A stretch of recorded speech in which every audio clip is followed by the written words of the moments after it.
Hi everybody, welcome back to my channel. This is Jenny and I will be sharing with you the importing tutorial in English version. The Taglish version, by the way, is also available on the channel. Just in case you wanted to check that out, you can find that through our importing tutorial playlist. By the way, I am from the Philippines and I will be sharing based on my knowledge and based on my experience on how I do the importing. I am not an expert, just so you know. So you may check other resources as well, just in case there are things that you need to know more. Before we start our importing tutorial, I would just like to extend a great news to everybody who is watching now, who is supporting the channel, that I will be sharing suppliers from Alibaba very soon with the sample of their products. And that will be up on this channel, so make sure that you subscribe. You turn on the notification bell so you won't miss that opportunity, because that might help you start your own business. I mean, trigger you to start a business, give you an idea that maybe that product or that supplier can collaborate with you and expand your business as well.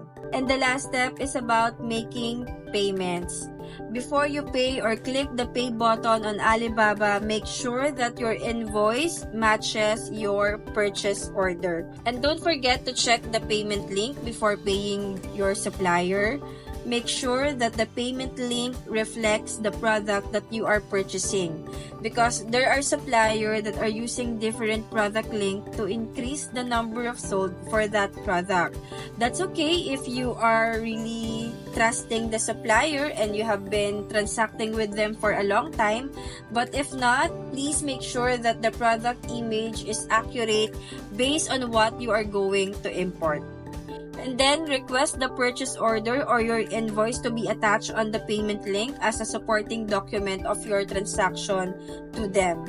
And last but not the least, here under the payment link review is the shipment terms. Just double check if the timeline of the delivery is correct based on what you have agreed, plus the shipping address. Make sure that everything is correct. And as part of my practice, after paying my supplier on Alibaba, I do extend the receiving time. Both the buyer and the seller can extend the delivery once for 15 days. I do this to have an extra 15 days before the trade assurance protection starts. Your order will be protected for 30 days under the trade assurance. So when you extend the receiving time, it will give you an additional 15 days. That's why it's important for me, because sometimes there are delays in importing shipment, and this will give me an extra time to do my inventory before the trade assurance expires. And that's how I do the importing process. I will be sharing more information about importing, like for example, the freight forwarder, the shipping process, like how do I ship products from China, from Vietnam, from Brazil, from US, going here to the Philippines.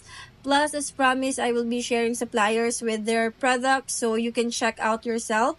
I really hope that I was able to serve you. I was able to provide a valuable information. Again, I will do my best to share valuable and high quality content for everybody. Thank you so much again, guys. Please don't forget to like, subscribe, comment, and please share your learnings. I mean, you know those things because it's meant to be shared.